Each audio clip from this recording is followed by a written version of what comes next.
আসসালামু আলাইকুম। রূপার রান্নাঘরে সবাইকে জানাই স্বাগত। আজকে আমি রান্না করব গ্রামের পদ্ধতিতে ফুলকপি আলু। হাঁড়িতে জল বসিয়েছি, দিয়ে দিচ্ছি লবণ,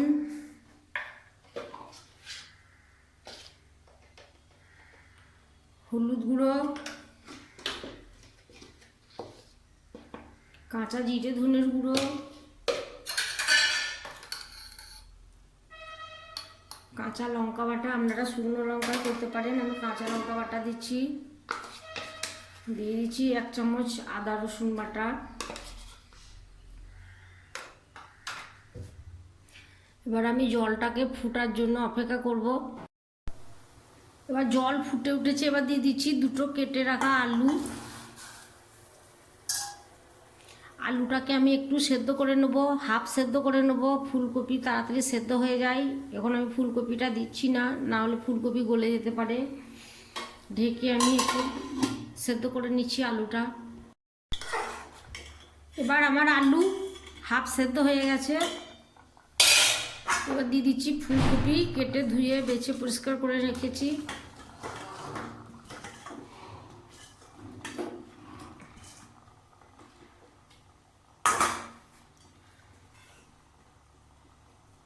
ফুলকপি আমি এবার সেদ্ধ করে নেব। আমি এইভাবে উল্টে উল্টে সেদ্ধ করে নেব। এবার ফুলকপি আমার সেদ্ধ হয়ে গেছে।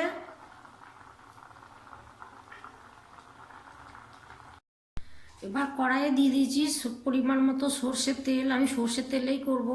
দিয়ে দিচ্ছি রসুন কুচি, পেঁয়াজ কুচি, একটু লাল করে ভেজে নেব। এবার পেঁয়াজ ভাজা হয়ে গেছে, দিয়ে দিচ্ছি সেদ্ধ করা কপি আলু।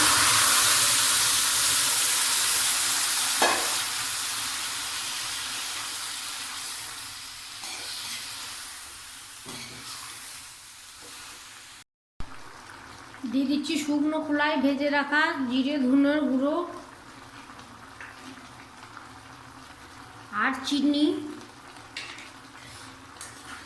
একটু ভালো করে ভেজে নেব, একদম মাখা মাখা হবে, খুব শুকনো হবে না। এবার দিয়ে দিচ্ছি ধনে পাতা কুচি।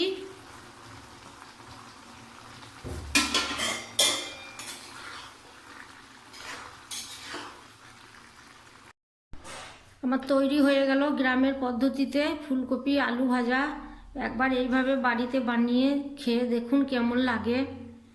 আর আমার রান্নাটা যদি ভালো লেগে থাকে তাহলে অবশ্যই আমার চ্যানেলটি সাবস্ক্রাইব করে আমাকে সাপোর্ট করুন। দেখতে যতটা সুন্দর, খেতে খুবই ভালো হয়। একবার এইভাবে বাড়িতে বানিয়ে অবশ্যই খান। সবাই ভালো থাকুন, সুস্থ থাকুন, রূপার রান্নাঘরের সঙ্গে থাকুন। আজকের মতো আসি, আল্লাহ হাফেজ।